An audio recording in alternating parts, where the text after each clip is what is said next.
भीमकुंड पर्यटन स्थल ପାଇଁ समग्र राज्य में केन्दुझर और मयूरभंज निजर स्वतंत्र परिचय सृष्टि करिछि।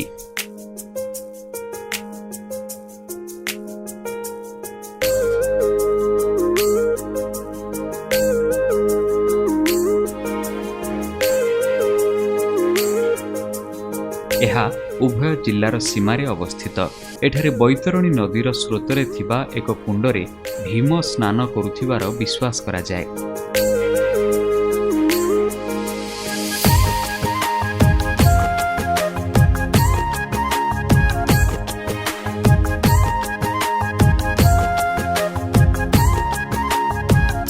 केन्दुझर ठारू एहा 45 किलोमीटर जिबा परे स्वामपाटणा पड़िबा परे सेठारू 15 किलोमीटर गला परे भीमकुंड पर्यटन स्थली बारिपदा ठारू भीमकुंडर दूरता 47 किलोमीटर।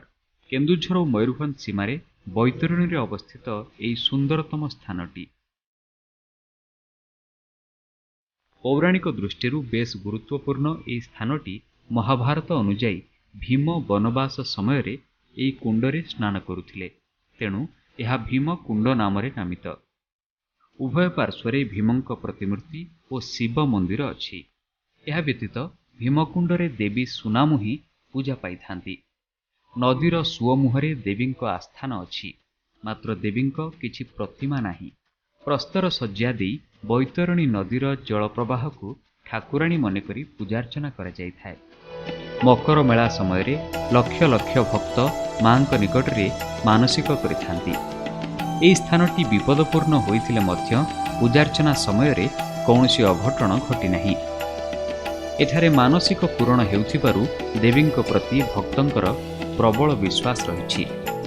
स्थानीय लोके बैतरणी नदी को गंगा माता रूपे पूजा करुथिबा बेले सुनामुही ठाकुराणी को नागमाता, बरुणेई माता बा पाटमुखी ठाकुराणी भावरे पूजा करिथांती।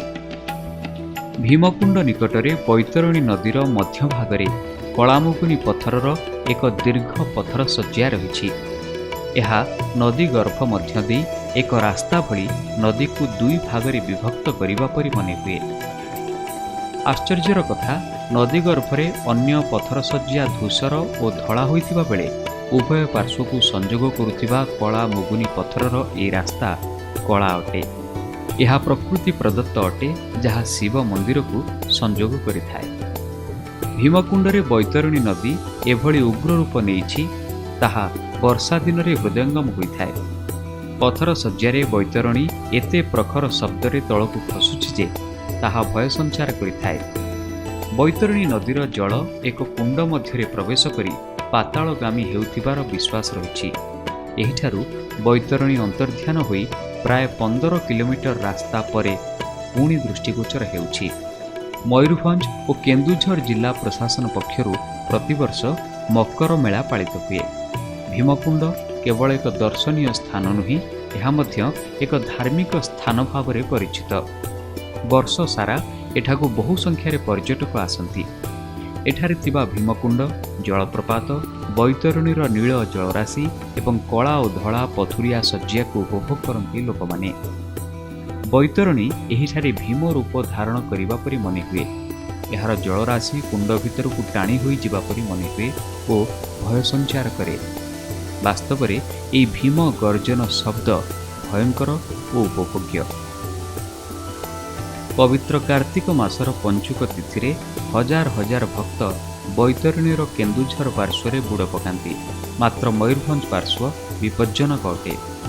नदीर गोटे पार्श्वरू अन्य पार्श्व को जीवा निमंते सामयिक भाव में एक अस्थायी झूला पोल निर्माण होता है। वर्ष सारा ए पोल न थाए। एठारे भीमकुंड जलविद्युत योजना कार्यकारी हेबा नै सरकार तरफ प्रस्ताव रही, मात्र कौनसी अग्रगति हुई नहीं।